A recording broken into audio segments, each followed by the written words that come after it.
1D राजा भाई अध्यक्ष की दिया अब कर अध्याय से गैदा हम जी and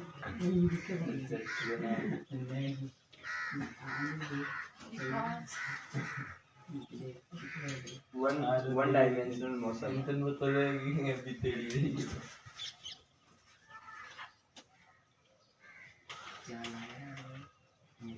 मेरे को नेम बुला रहे हैं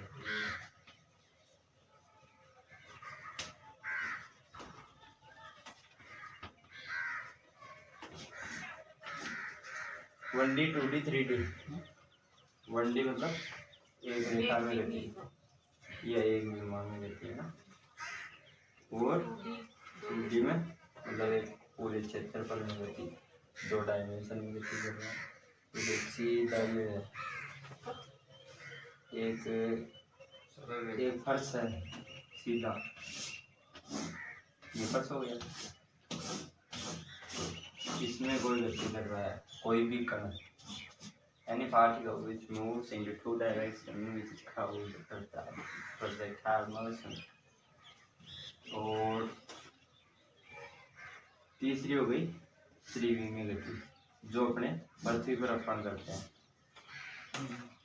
अपन जो भी गति करते हैं या पक्षी उड़ते हैं तो ये यूँ तो नहीं पक्षी ये उड़ेगा एक डायरेक्शन में या एक क्षेत्रफल में उड़ेगा तो उसको कोई भी शिकार कर लेगा फिर उसका मक्खी है जैसे अब मक्खी तू यहाँ से मारेगा तो इधर भी उड़ सकती है इधर भी उड़ सकती है नीचे भी उड़ सकती है सभी बच पाएगी ना तो 3 डायमेंशनल मोशन करती है मछली भी 3 डायमेंशनल में करती है अब मछली यूं है तो कोई पकड़ लेगा मछुआरा तेरे जैसा ही पकड़ लेगा पानी भी डाले बाहर थोड़ी जाए हाँ तो वह नीचे भी चल जाए ऊपर भी आ जा ये भी चल जाए ये भी चल जाए तो ये लॉज ऑफ मोशन तो अब गति के नियम दिए किसने पहले ये जानना है तो गति के नियम दिए सबसे पहले दिए भारत में दिए गए गति के नियम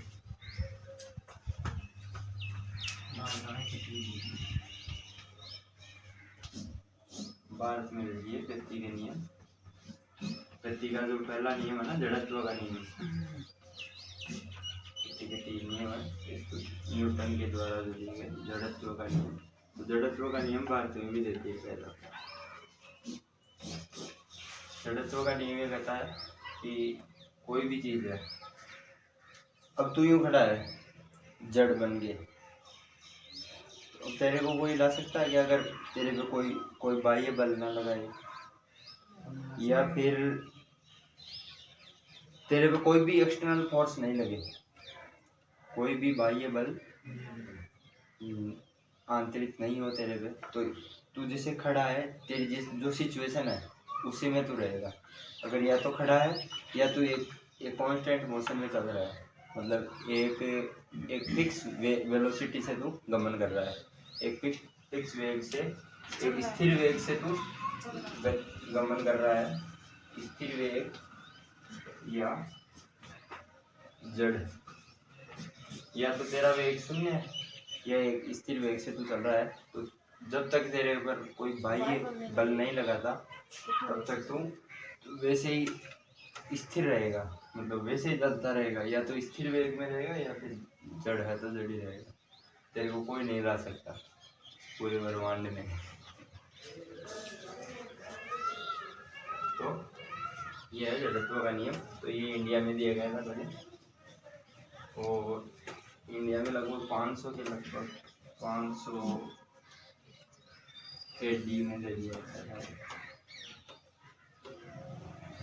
अब जड़त्व के नियम के बाद में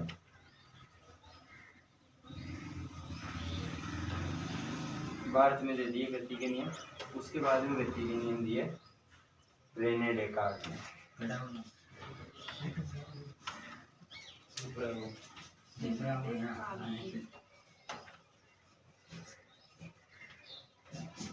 रेने डेकार्ट या रेने डेकार्ट जिसे अपन कहते हैं अपनी भाषा में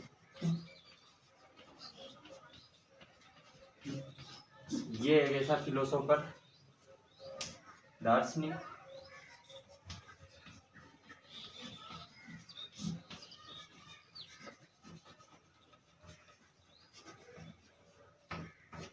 मैथमेटिशियन,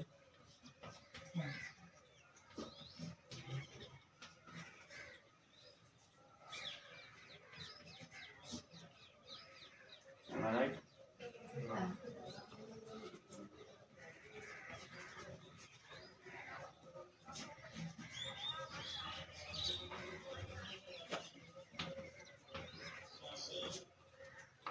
और फिजिसिस्ट।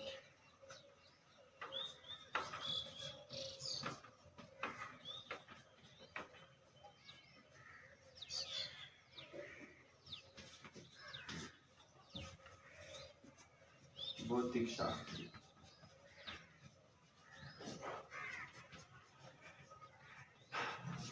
है ना। तो ये ऐसा आदमी था जिसने आज से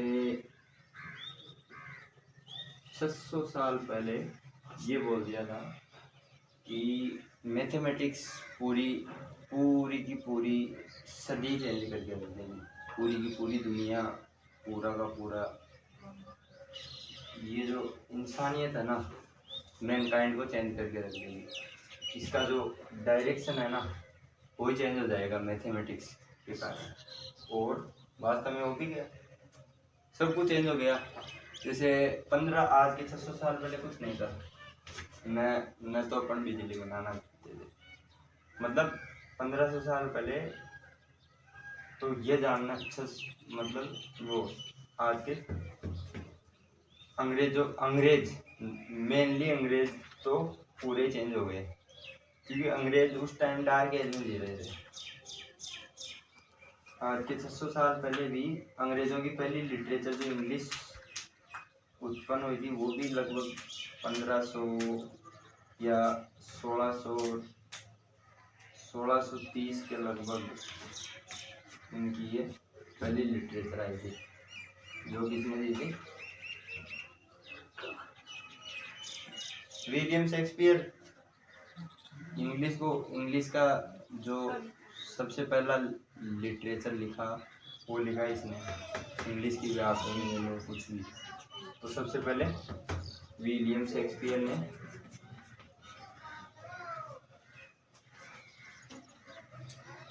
ये लिखा इनका लिटरेचर।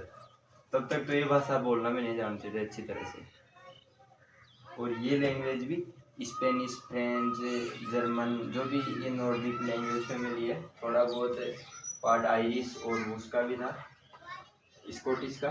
तो इन लैंग्वेजों को मिला जुला के इसने एक लैंग्वेज बना दी बनी, जो जिसका नाम इंग्लिश रख दिया। जो इंग्लिश चैनल पे जो लोग बोलते थे, जैसे ये ब्रिटेन है, इतना सा ब्रिटेन है, ये वो है आयरलैंड, तो इनमें वो ट्रीटी भी चलती है। तो ये जो ग्रेट ब्रिटेन के नाम से जाना जाता है, ऐसे ग्रेट है नहीं, ऐसा क्या ग्रेट है। तो इसके आसपास के देश जैसे डच बोलते थे, तो ये जर्मनी है, ये फ्रांस है, ये स्पेन, पुर्तगाल। तो इनकी जो भाषाएं थी, या फिर आयरिश, और ये ऊपर ये तो आयरिश लैंग्वेज बोलते थे,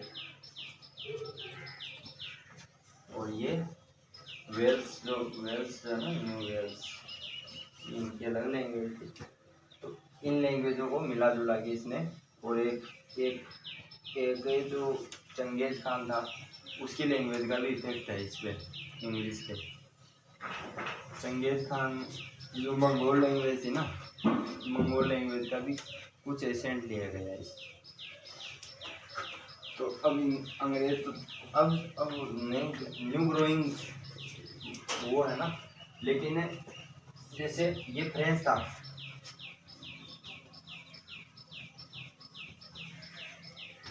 फ्रेंच मैथमेटिशियन था रेने डेकार्ट। तो रेने डेकार्ट ने ये आज के 600 साल पहले कह दिया कि मैथ और जो नेचुरल फिलोसफी है, नेचुरल फिलोसफी को तो उस टाइम जानते कम थे, तो इसने ये कर दिया कि गणित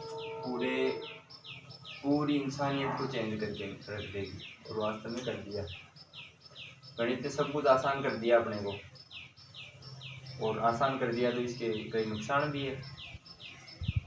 तो ये रेने डेकार्ट ने उस टाइम कर दिया था। तो सबसे जो अरस्तु से भी बढ़िया फिलोसोफर लगता है मेरे को ये। इसके बाद में एक फिलोसोफर था इमैनुअल कांट।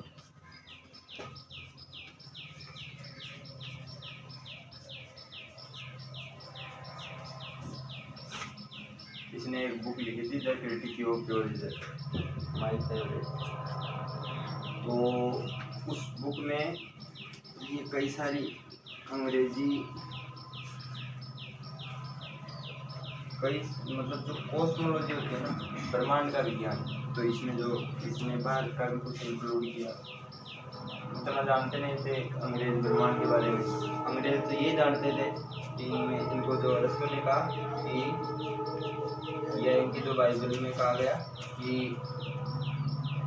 जियोसेंट्रिक मॉडल है, यूनिवर्स से अपने पृथ्वी के चारों ओर ही सब कुछ घूम रहा है।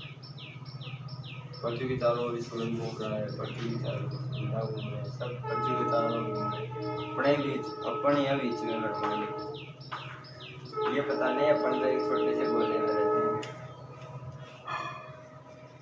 तो इमैनुअल कांट ने एक किताब लिखी द क्रिटिक ऑफ प्योरिज्म, उसमें भी इसकी कुछ बातों का जिक्र किया है इसने।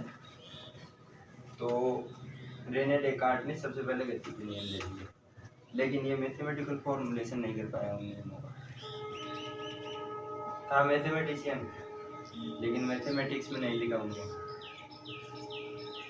तो मैथमेटिक्स में किसने लिखा?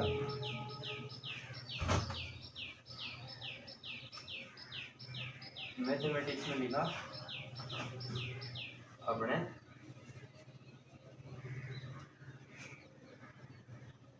थोड़ा सा तो लिखा गैलीलियो ने।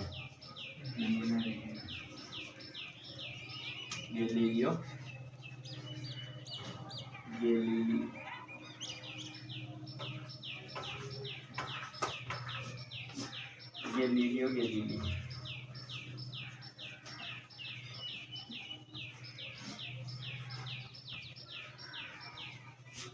हाँ, तो गैलीलियो का अपन नियम भी पढ़ेंगे, जो ये एक इसने मतलब जो प्रयोग किए। वास्तव में जो साइंस का जनक, या अपने जैसे माने ना फिजिक्स का जनक, तो जनक तो पहले हो गए, लेकिन ये जो मॉडर्न फिजिक्स का जो जनक है ना, या एस्ट्रोनॉमी वगैरह, एस्ट्रोनॉमी का भी पहले आर्यभट्ट वगैरह हो गए, और आर्यभट्ट से भी पहले हो गए थे कई लोग। तो गैलीली का भी एक अहम रोल था इसको। ये मतलब एक पादरी था, इटली में, इटली की राजधानी है रोम, तो रोम में पादरी था। और एक पीसा का लीनिंग टावर है, जो 6 डिग्री या 9 डिग्री यूँ रहता है। 6 डिग्री इतना तो हुआ नहीं, उर्दू से 6 डिग्री इतना होता है, थोड़ा सा वो है। तो इस पर से इसने अरस्तु को गलत साबित करने के लिए, अरस्तु ने ये कहा कि अरस्तु का सबसे पुराना रिलेटिविटी का नियम दिया हुआ था, सापेक्षिकता का सिद्धांत। सबसे पहले सापेक्षिकता किसने दी? अरस्तु ने। तो अरस्तु ने यह कहा कि हर की चीजें तो धीरे गिरती है पृथ्वी पर, और जितनी बड़ी भारी चीज होगी उतनी तेज गिरेगी। ये थोड़ी है यार, बराबर टाइम पर गिर रही है। ये चौक है, ये तो क्लियर, ये वाली है ऊपर अलग टाइम पे नहीं आ रही ना। ऊपर तो अपन बल्ला अलग अलग लगा देंगे, छोड़ रहे हैं, पर तो पृथ्वी की, पर बात पृथ्वी की है। अपना बल इस पे ज्यादा लग जाए, इस पे कम लग जाए, लेकिन पृथ्वी का बल तो सेम लगेगा ना दोनों पे। एक बोतल पट गई, एक बाटू पट गया, तो ये लिख बना। हाँ, तो जो वो भी बात है, अरस्तु भी तेरे जैसे सोच का था कि एक बोतल लिया, एक पत्ते को पटको, एक तो, और एक पत्थर गिराओ, तो पत्थर तो लेट पहुंचेगा और पत्ता लेट आएगा, और पत्थर तो जल्दी आ जाएगा। तो लेकिन वास्तव में गलत था। तो अब उसको सही प्रूफ, उसको गलत प्रूफ करने के लिए इसने ये लेने टावर पे चढ़ गया और दो घोड़े ले लिए अलग अलग। तो उसने तो पत्ते से किया प्रयोग अरस्तु ने। इसने एक छोटा घोड़ा ले लिया, एक बड़ा घोड़ा ले लिया, भाई दोनों के बाहर अलग अलग है, दोनों को फेंका सेम टाइम पे। तो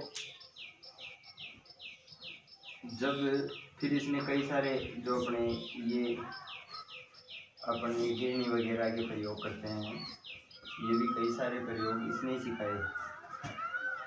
पत्थर को यूं स्लाइड करवाया, तो दो घोड़े ले लिए, दोनों घोड़ों को, छोटे और बड़े को स्लाइड करवाया। तो ये उनके मोमेंट ऑफ इनर्शिया पर डिपेंड करता है। तो इसने एक खोखला घोड़ा ले लिया और एक भरा हुआ घोड़ा ले लिया। अब मोमेंट ऑफ इनर्शिया में ज़्यादा अंतर नहीं रहता, क्योंकि 1/2/5 हमारी स्क्वायर होता है भरे हुए का, और खाली का 1/2 हमारी स्क्वायर होता है ना। तो इसमें ज़्यादा अंतर लगता नहीं है। देखो 3/6 हो जाएगा, तो इसमें ये 2.5 हो गया, ये 0.5 हो गया, ये तो 0.5 हो गया, और ये ले लो 5 का, तो 0.4 ये हो गया। ज़्यादा फर्क नहीं है, तो ये लगभग सेम टाइम पे। तो इससे उसने टाइम पीरियड निकालना सिखा दिया दुनिया को।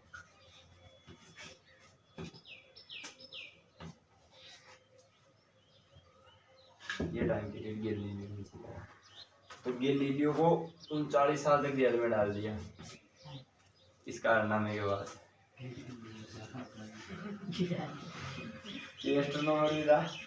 तो इसने क्या, इससे पहले केपलर ने ले लिया कि सूर्य केंद्रीय मॉडल, जिसमें सूरज को अपने सौर मंडल का केंद्र माना उसने, और फिर उनको वो किया। तो एक्चुअल में तो केपलर से कोपरनिकस ने ले दिया। ये 3 थे, कोपरनिकस, केपलर और एक था टाइको ब्राहे।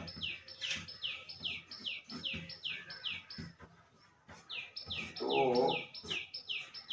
कोपरनिकस ने तो ये सूर्य केंद्रीय मॉडल दे दिया। 25 साल मेहनत की इस बंदे ने, 25 साल दिन रात इसने ऑब्जर्वेशन किया पूरे अपने सौर मंडल का। वो किताब यूं की यूं पढ़ी है, इतनी बड़ी पोथी। 25 साल में इसने हर जगह, हर ग्रह का डेली अध्ययन किया, डेली उसकी स्थिति नापी इसके एक दूरबीन से। ये होता है दुनिया। तो 25 साल दिन रात इसने, टाइको ब्राहे ने जब मेहनत की ना, तब आज हम ये डिवाइस यूज करते हैं, ये सब सिस्टम अपन। लेकिन इसकी मेहनत से पहले ही आर्यभट्ट ने बता दिया था कि यही है केंद्र था। कब? 400 और कुछ में, 429 के आसपास। अब कोपरनिकस ने इसकी मेहनत के दम पर ये बता दिया कि सूर्य है केंद्र। लेकिन फिर केपलर था, तो टाइको ब्राहे ने ये ऐलान करवा दिया कि जो मैंने 25 साल मेहनत की है, जो भी इस मेहनत को सिंप्लीफाई कर सकता है वो एक बार अपना डेमो दे जाए मैथमेटिक्स का। भाई जो सबसे बेटर मैथमेटिक्स, केपलर अपने आप को मैथमेटिशियन मानता है बहुत बड़ा। तो केपलर चला गया वहाँ पे, नया साइज था। तो टाइको ब्राहे ने उसको कहा कि, टाइको ब्राहे ने केपलर को कहा कि यार तू क्या सिंप्लीफाई करेगा, तू तो 23-24 साल का है, तेरे को तो जुर्बा ही नहीं है। तो केपलर ने कहा मेरे को 1 साल दे दो। 1 साल में केपलर ने ग्रहों की गति के 3 नियम दे दिए। 3 नियम दे दिए केपलर के नियम, जो जिन्हें कहते हैं गुरुत्वाकर्षण में बढ़ाऊंगा ये 3 नियम। केपलर ने 3 नियम दे दिए कि ग्रहों के चारों ओर, एक तो ये जो ग्रह सूर्य के चारों ओर गति करते हैं तो ये एक इलिप्टिकल पाथ तय करते हैं, मतलब ये दीर्घवृत्ताकार कक्षों में गति करते हैं, नहीं कि गोल गोल गोल घूमते हैं। गोल गोल तो इनकी एक पार्ट हो गया जब ए और बी बराबर हो जाए। ये ए हो गई दीर्घ त्रिज्या और ये हो गई लघु त्रिज्या दीर्घवृत्त की। तो एक ये तो पार्ट है, जब ए बराबर बी हो जाए तब ये गोलाकार कक्षक हो जाता है। लेकिन नॉर्मली ये साधारणतः ये ग्रह इलिप्टिकल पाथ दीर्घवृत्ताकार पाथ में गति करते हैं। ये बता दिया केपलर के पहले नियम ने। दूसरे नियम ने ऐसे कहा कि जितने समान समय में समान क्षेत्रफल तय करता है ये, मतलब क्षेत्रफल गुणा समय, क्षेत्रफल और समय कभी भी, मतलब dA बाई dt 0 हो गया, मतलब A कांस्टेंट हो गया ना। तो ये अवकलन अभी सीखेंगे अपन। तो ये एक नियम दे दिया, जैसे यहाँ दूर हो गया तो यहाँ धीरे चलेगा ग्रह, और पास हो गया तो तेज चलेगा। यूं यूं चलता है, मतलब यूं धीरे धीरे धीरे पास आता है, फिर धीरे हो जाता है, यहाँ आके धीरे हो जाता है, फिर तेज हो जाता है, यूं चलता है ग्रह। तो धीरे धीरे उड़ा जैसे जैसे पास आता है वैसे वैसे तेज होता जाता है। क्योंकि पास आएगा तो यूजुअली ग्रेविटी ज़्यादा लगेगी और ज़्यादा लगेगा तो अपने आप ही तेज दौड़ना। F बराबर g/1 m2 upon r square equals to half m square upon r square, half m square upon r दोनों बराबर कर दो तो उससे अपने को पता चल जाएगा। तो दूसरा नियम इसने ये दे दिया, उसके ऑब्जर्वेशन से ये नियम निकाल दिया इसने। और तीसरा नियम आवर्तकाल का नियम t स्क्वायर। ये नियम, तीनों नियम की उत्पत्ति न्यूटन के गुरुत्वाकर्षण के उससे सिद्धांत से भी होती है। तो न्यूटन का गुरुत्वाकर्षण का सिद्धांत, टाइको ब्राहे का ऑब्जर्वेशन 25 साल का ऑब्जर्वेशन था, उस पर खरा उतरा, तभी मानती है दुनिया। तो इसको प्रूफ की जरूरत नहीं पड़ी न्यूटन को कभी भाई। इसका जो सिद्धांत था ना गुरुत्वाकर्षण का, इस सिद्धांत को प्रूफ करने की जरूरत नहीं पड़ी, क्योंकि डेटा अपने पास पड़ा है। अगर डेटा से मैच कर रहा है सिद्धांत तो सिद्धांत सही है, और डेटा ये रहा, ये निकाल दो ये निकाल दो, सेम आने चाहिए दोनों। तो ये टाइको ब्राहे ने एक तो 25 साल जो ऑब्जर्वेशन किया उसका नतीजा था। ये गैलीलियो का जेल जाना भी यही इसी का नतीजा था। ये गैलीली रेने डेकार्ट वगैरह मैथमेटिशियन की किताबें पढ़ता था, तो इसने वही बैठे बैठे, ये टीचर भी था, ये प्रयोग कर दिया जाके जनता के सामने। जनता ने जेल में डाल दिया, जेल में मर गए। 39 साल जेल में रहा है।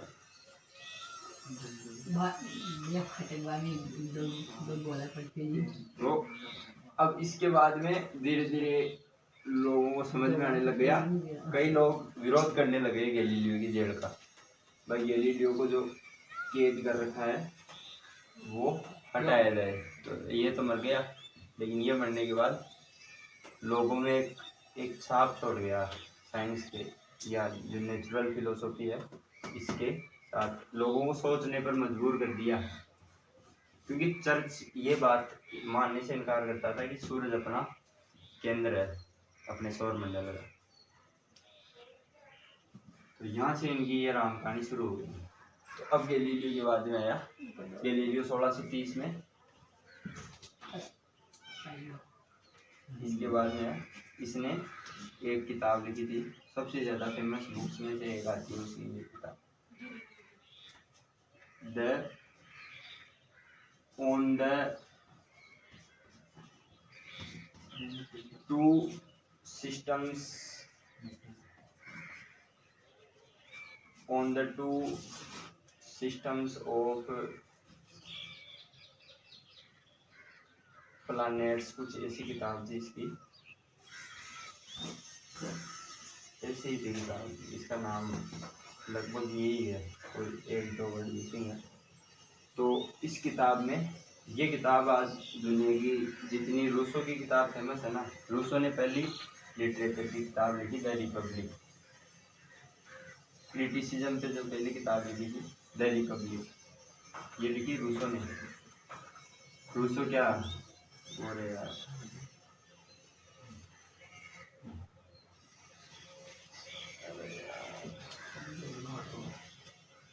प्लेटो,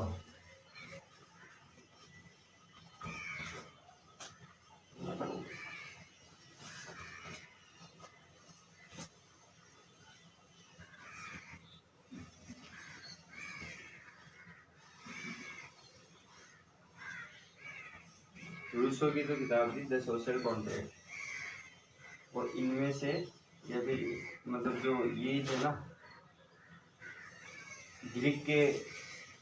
ग्रीक दार्शनिक, ग्रीक फिलोसोफर थे ना जितने भी, प्लेटो, सोक्रेट्स, अरस्तु और भी कई में तो कई सारे ग्रीक दार्शनिक थे।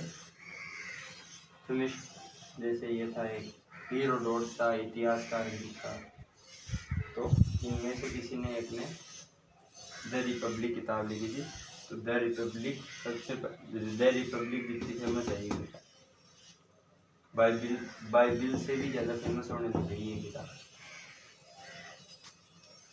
On the two systems of planet किताब। गैलीलियो चला गया। गैलीलियो के बाद में दो आदमी आए। गैलीलियो के बाद में आया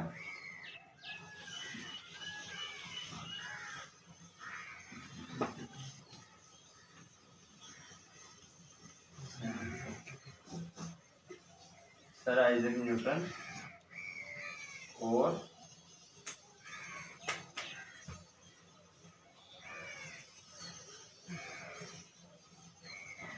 मतलब जो गति के नियम जो दिए ना, वो एक तो सर आइजैक न्यूटन ने दिए, और एक यार इसका क्या नाम था,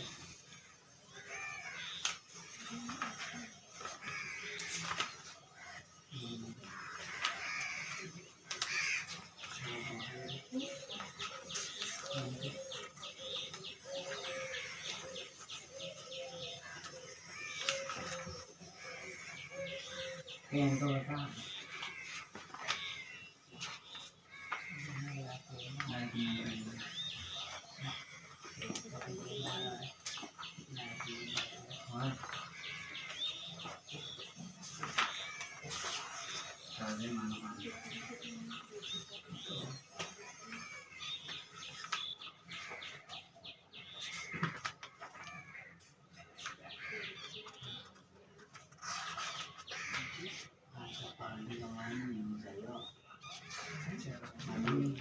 अरे इसका आविष्कार किसने किया था? कैलकुलस का। कैलकुलस, कैलकुलेटर, कैलकुलस अवकलन का।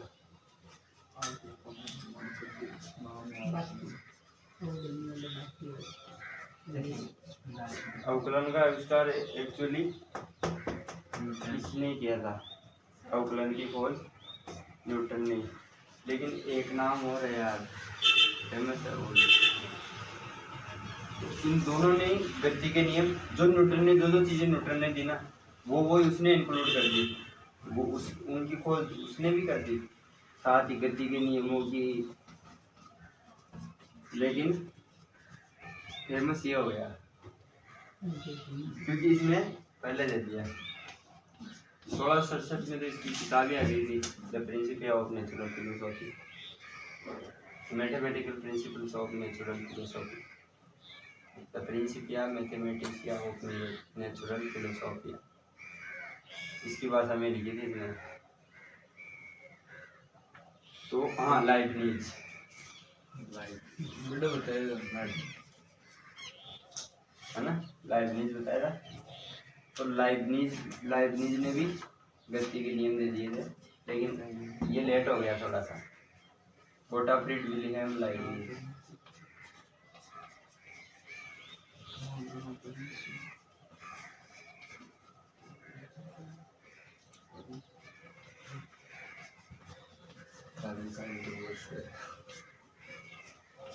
है ना, तो लाइबनिज, तो जो अवकलन का जो साइन लिया जाता है, अब अवकलन पे इनकी बात छिड़ गई कि न्यूटन बोल रहा है कि मैंने पहले इन्वेंट कर दिया, तो लाइबनिज बोलता है कि मैं पहले इन्वेंट कर दिया, लेकिन एक्चुअल में न्यूटन ने पहले इन्वेंट किया था।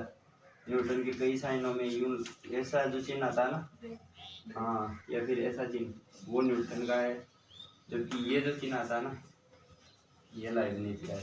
तो लाइबनिज का चिन्ह ले लिया और न्यूटन का अवकलन ले लिया, दोनों है ना। तो अब दोनों आ गए, ये गोटाफ्रीड विलियम लाइबनिज और न्यूटन दोनों ने गति के नियम दे दिए, मैथमेटिकल उनका ये कर दिया, लेकिन इसने पहले दिए तो इसका ही माना जाएगा। तो न्यूटन के गति के नियम, तीन नियम फेमस हो गए। 24 साल का ही दे दिया था इसने गति के नियम, और 21 साल का गुरुत्वाकर्षण दे दिया।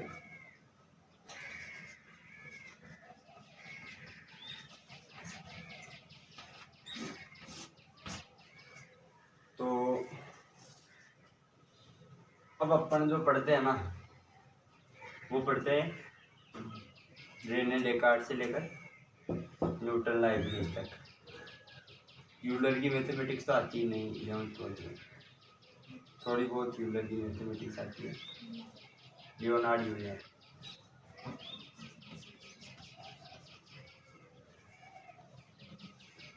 ऑयलर,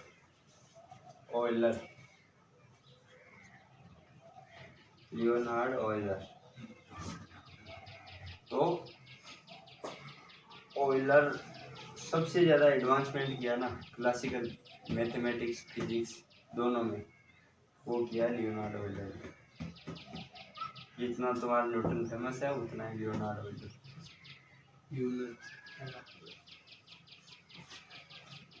तो लियोनार्ड ऑयलर ये था French mathematician, physicist, philosopher France को, और लाइबनिज जो जर्मनी को। जर्मनी, फ्रांस और जापान और वेस्ट इंडीज। तो अब अपन ये हो गया एक शॉर्ट इंट्रो इसका, जो अपन पढ़ाने वाले हैं कि गति के नियम पढ़ाने वाले हैं और अवकलन पढ़ाने वाले हैं। तो अवकलन भी निकाल दिया हुआ है और गति के नियम भी निकाल दिए, दोनों लाइबनिज और न्यूटन। तो न्यूटन इनके बाद में जैसे मैथमेटिशियन एक तो गाउस आया,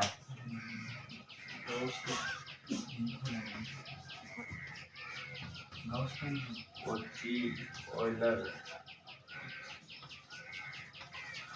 Bernoulli,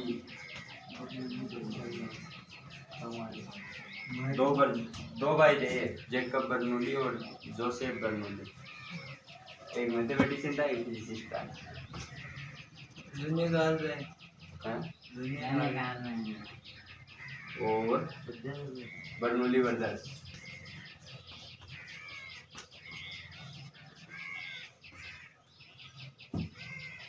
Karl Friedrich Gauss, Augustus Louis Cauchy, Leonhard Euler, Joseph brothers, Bernoulli भाई, और ये अपने मेन जो मैथमेटिशियन वगैरह, इनके बाद में एज आ गई, जैसे Abel, Niels and big Abel, और बर्नहार्ड रीमान, विमान हाइपोथेसिस,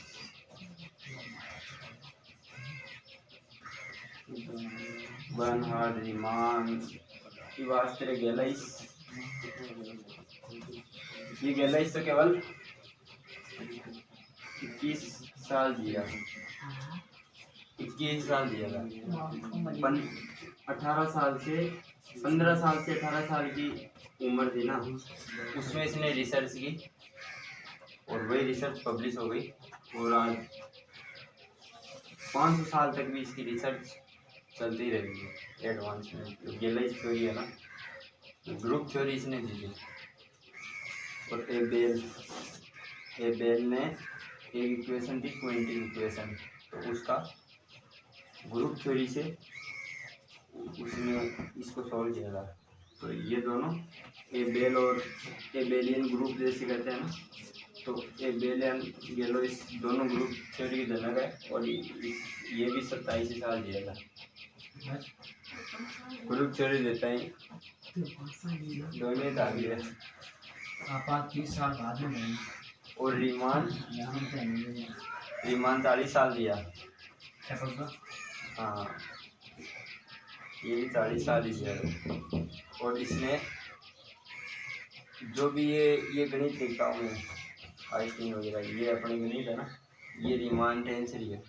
जो आज लिखा है ये आइंस्टीन आजकल की जो भी गणित चलती है ना फिजिक्स में, वो इसी की चलती है। ये जो ज्योमेट्री चलती है, डिफरेंशियल ज्योमेट्री जो चलती है ना, अवकलन में भी ज्योमेट्री आने लग गई। ये जो तेरा है ना, ये त्रिभुज है, ये तो वही क्लासिकल ज्योमेट्री, इसकी जैसे भुजाओं वगैरह, इनका मापन वगैरह करना है, ए बी सी, और इन्हीं को एक कर्वेचर में बदल के, अब ये 2 डायमेंशन में या 3 डायमेंशन में तो इनको दे सकता है, लेकिन अगर डायमेंशन ज़्यादा हो जाए तो यही ज्योमेट्री रीमान डिफरेंशियल ज्योमेट्री में यूनिक होती है फिर ये। तो इसमें ये जैसे एक घोड़ा है, कैसा भी है, इसको भी ये डिफाइन कर देगा। किसी भी टाइप की ज्योमेट्री हो, डिफरेंशियल ज्योमेट्री या रीमानियन ज्योमेट्री में, रीमानियन में तो नहीं होती, रीमानियन में तो ऐसे वो मैनीफोल्ड बोलते हैं वो। तो किस टाइप का, मतलब एक मैनीफोल्ड ये हो गया, एक इसी में ये हो गया, तो मतलब 20-30 डायमेंशन निकाल दिए अपन ने एक साथ ही, तो भी ये रीमान की ज्योमेट्री में या डिफरेंशियल ज्योमेट्री में इसका सिंप्लीफिकेशन हो सकता है। तो बाहर जो थ्योरीज आती हैं फिजिक्स में, जैसे स्ट्रिंग थ्योरी वगैरह, M theory, quantum field theory में कई सारी डायमेंशन होती है, तो इनमें इसकी ज्योमेट्री काम होती है। क्वांटम मैकेनिक्स और रिलेटिविटी, जो 1900 के बाद का सिस्टम है ना, सब कुछ इसी पे डिपेंडेंट है, इसकी ज्योमेट्री का। तो ये रीमान हो गया। फिर इसके बाद में डेविड हिल्बर्ट आ गया, रीमान, जैकबी, और हिल्बर्ट के जस्ट बाद में ये एक साइड हो गए पूरे, और अपने 2 मैथमेटिशियन एक साइड हो गए। अपना मैथमेटिशियन है एक तो आर्यभट्ट, भास्कराचार्य, ये जो इंडियन मैथमेटिशियन थे, और नीचे एक रामानुजन। नाम तो भारत का ये रामानुजन, श्रीनिवास अयंगर रामानुजन, जो ईरोड में जन्मा था, ईरोड तमिलनाडु। 1887 से 1920 में, नाम जन्म वगैरह सब इंडिया ही बताया मेरे। ये 1807 में मर गया। ये रीमान 1867 में मर गया था। जैकबी भी इसी टाइम पे। तो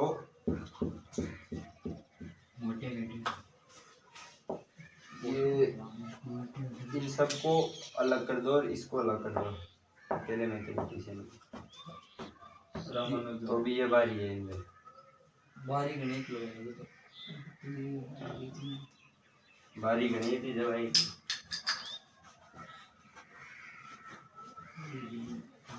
ये हो गया एक ब्रीफ इंट्रो अपना।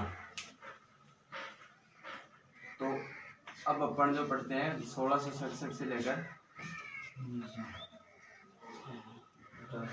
1750 तक की मैथमेटिक्स पढ़ते हैं। इससे ऊपर कुछ नहीं पढ़ते अपन।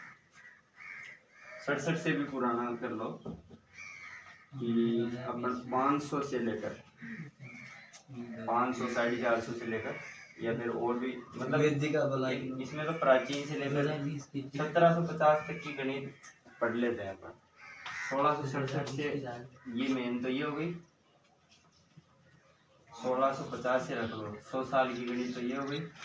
और 1650 से अगली की जो है वो अपन नॉर्मली छोटी क्लास में भी पढ़ लेते हैं। 11th-12th में मेनली ये पढ़ते हैं। 1750 के बाद 1750 से लेकर 1850 तक इसकी ही अपन बीएससी लेवल तक पढ़ते हैं। बीएससी अगर मैथमेटिक्स से भी आप कर लो तो भी ये है। एमएससी में भी नॉर्मली 1900 तक मैक्सिमम आ जाता है। इससे आगे मैथमेटिक्स आती है। तो नई से नई मैथमेटिकल जो ये हुए हैं इनमें फेरमेट की लास्ट थ्योरम है। फेरमेट भी भूल गए अपन मैथमेटिशियन का पीरियड फेरमेट। तो फेरमेट ने एक थ्योरम दी थी। 2-3 थ्योरम है। एक तो फेरमेट की लिटिल थ्योरम है। फेरमेट लिटिल थ्योरम।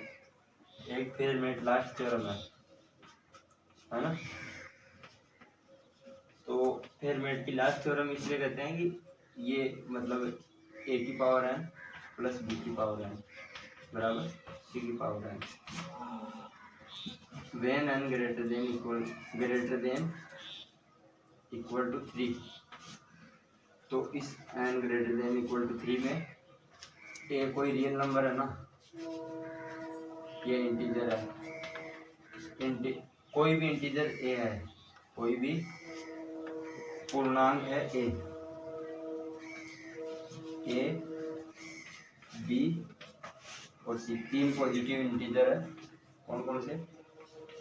-1 मतलब 1 2 3 अनंत तक कोई सी भी चीज रख लो। अगर n का मान 3 से ऊपर रखोगे ना या 3 भी रखोगे तो ये सॉल्वेबल ही नहीं है।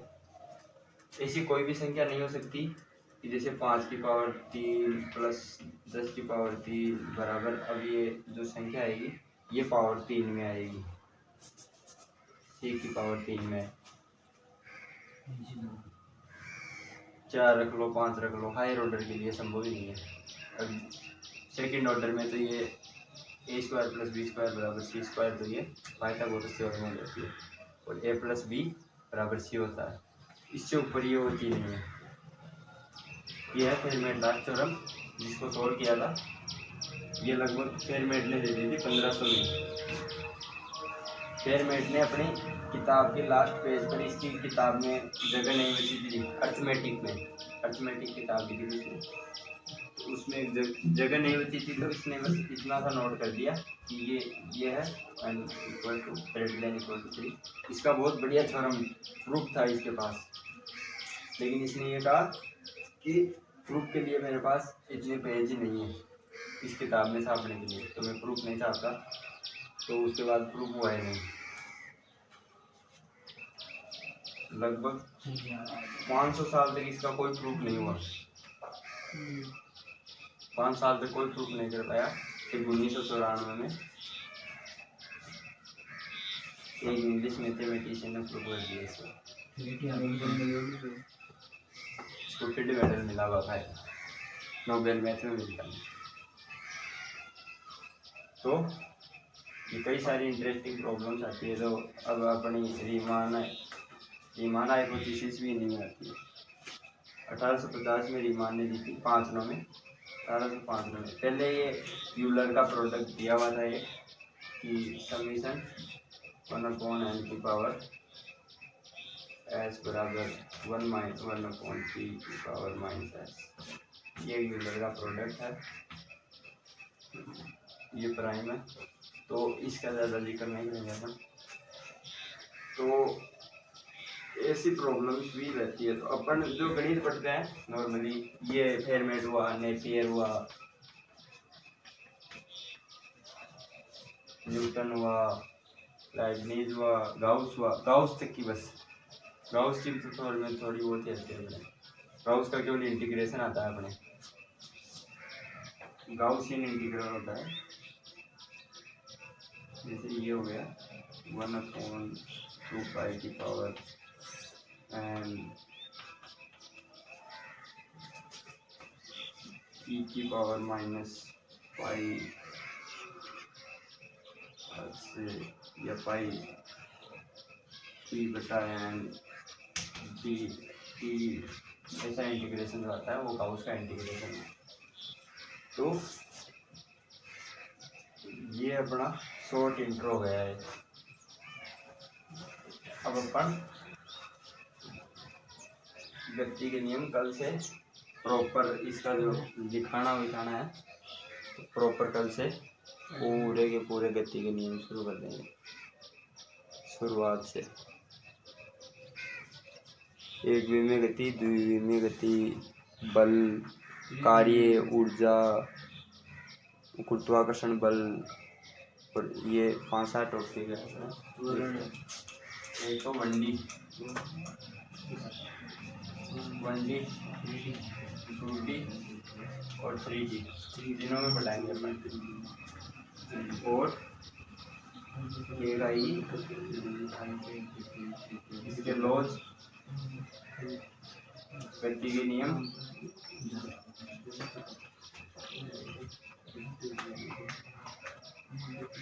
और 5वां आ गया बल, कार्य, ऊर्जा एवं शक्ति, वर्क पावर एनर्जी। और 6ठा हो गया संगत वगैरह,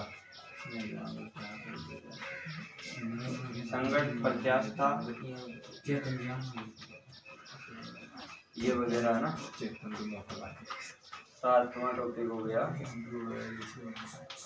गुरुत्वाकर्षण।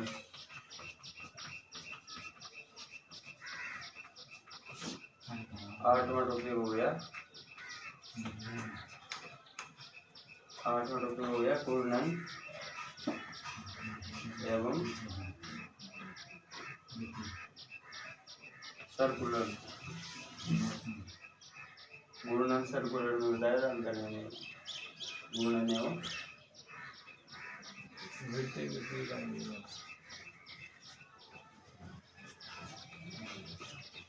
Rotational and circular motion. Rotational and circular motion और वेरी अलग डिफरेंट लाइक घूर्णन एवं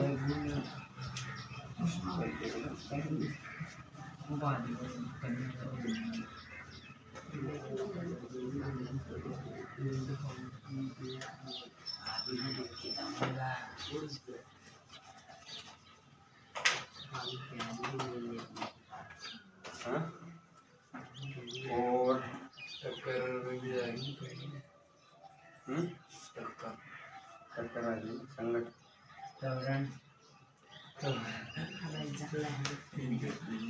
everything should be included there। उसमें गति गियर में भी आया दाब। हाँ वो अलग है अपना, दूसरी वो है, लेकिन पहला द्रव गति गियर में फर्स्ट पार्ट है ना, ये है फिजिक्स का अपना फर्स्ट पार्ट। सेकंड पार्ट में आएगी फ्लूइड, द्रव गति, इसमें उत्प्लावकता वगैरह, आर्किमिडीज के नियम और आर्किमिडीज बर्नौली प्रमेय में भी फ्लूइड मैकेनिज्म है। और ये आ जाएगी इसमें नावियर-स्टोक्स इक्वेशन आती नहीं अपने, नावियर-स्टोक्स की आती है शायद, आपके एक पार्ट यूज में आता है एक स्टॉक्स का वो आता है, स्टोक्स का बल आता है 6 पाई मीटा आर वी, ऐसा बल आता है गोल गोल चीज़ों पर। कोई घोड़े को अंदर फेंका तो उस पे एक उसके वेग के कारण एक बल लगेगा, वो बल होता है स्टोक्स का बल। स्टोक्स। तो ये बल आता है, ज़्यादा आता नहीं इसमें। ये अपना फर्स्ट पार्ट है। सेकंड पार्ट में फ्लूइड ऊष्मागतिकी, द्रव गतिकी, ऊष्मागतिकी, और मतलब ये मैकेनिक्स तो ये हो गई यांत्रिकी का। अरे वेव मैकेनिक्स आती है जिसमें तरंगों के अध्यारोपण के सिद्धांत, तरंगों का विवर्तन, पोलराइजेशन, और जो भी effect, Doppler effect, Compton effect वगैरह जितने भी इफेक्ट है सब पढ़ेंगे अपन। ये वेव मैकेनिक्स आ गई। और एक आता है पार्ट इलेक्ट्रॉनिक्स का। तो इसके बाद अपन सीधी इलेक्ट्रॉनिक्स से शुरू करेंगे। ये इतना सा पार्ट पढ़ के फिर इलेक्ट्रॉनिक्स, हाँ, या फिर इसको आधा घंटा इसको रख लेते हैं, आधा घंटा इलेक्ट्रॉनिक्स। और इसमें बेसिक में एक चीज़ रह गई, मात्रक विमाएं। तो मात्रक विमाएं तो एक या दो दिन का टॉपिक है, तो मैं बता दूंगा। तो ये एक बार ये समझ में आने लगी, फिर अपने को मात्रक और विमा का मतलब समझ में आएगा, तब काम किए हो। अब इसको या पहले बता देते हैं, आती है। हाँ, जब सूत्र ही पता नहीं तो मात्रक क्या निकालेंगे। तो गुण ने वर्ती ये आई थी, एक बार नोट कर लो इस पे।